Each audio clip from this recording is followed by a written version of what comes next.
Returning now to our coverage of the January 6th attack at the Capitol, Representative Raja Krishnamoorthi, who represents the northwest suburbs, had to run to safety after a bomb was discovered near his office that day. And Representative Krishnamoorthi is joining us now live to talk a little bit about this day a year ago. Hello to you. Hi, Lourdes and Ray. All right, great to have you with us. I want to take you back to January 6th of last year and describe to me where you were, what that day was like for you. It was a dark day for democracy, Lourdes.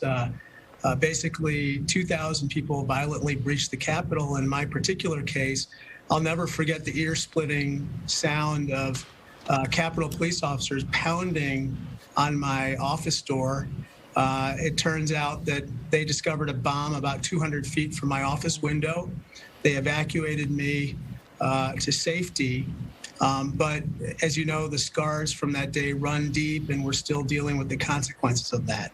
Yeah, I was going to ask if you still walk with a sense of dis-ease as you kind of go through the halls of Congress. But let's face the reality here that the movement that started this riot is still very much alive, and a large number of, especially Republicans, believe that the election was stolen. How do you square that today, given all that you personally and all this country has been through? Well, it's deeply disturbing. I think there are a lot of Republicans who do not believe in the big lie, but as you mentioned, there are a lot who do. And unfortunately, we have a former president who continues to stoke the big lie. And what I'm really concerned about more than anything else is that there's a radical, violent core of people who might act upon what he said and what he's continuing to say, and basically commit violence again.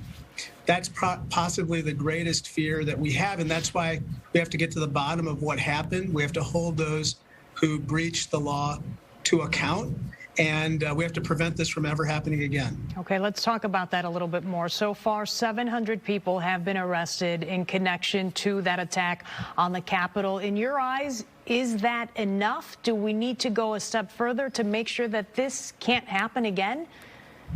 It's not enough. I mentioned 2,000 people breached the Capitol. That means that while 700 have been arrested, hundreds remain at large, let alone being charged. And of those 700 people, 150 have been sentenced, but only 30 people are facing jail time.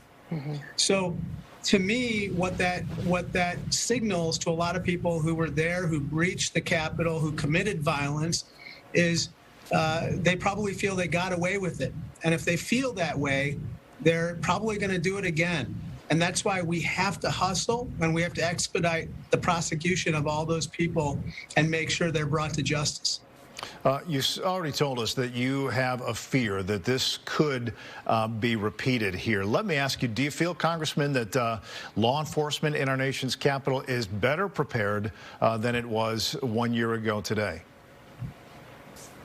Yes, and I have to say the brave men and women of the U.S. Capitol Police put themselves on the line to protect the Capitol that day.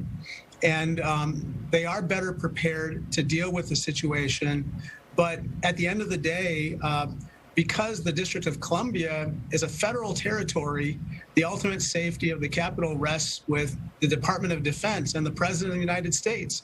And so in that particular case, when President Trump failed to deploy the National Guard for hours and hours after the insurrection had started, he basically put another branch of government in jeopardy, and we can't ever allow that to happen again.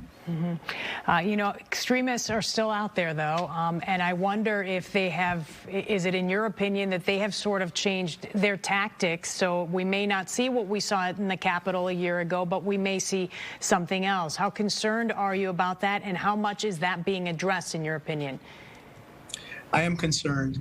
The director of the FBI is Christopher Wray, and Director Wray said that the #1 concern that he has on the domestic front are these domestic violent extremists and racially and ethnically motivated extremists, such as those who attacked the Capitol. And unfortunately, the instances of violence are only increasing. However, I just want to say one thing, which is now I think there is a more concerted effort to focus on this threat, and we have to put all of our resources, all necessary resources, behind combating that threat, and we have to do that in a bipartisan manner. Congressman, thanks for going back to that day with us and joining us this evening. We appreciate it.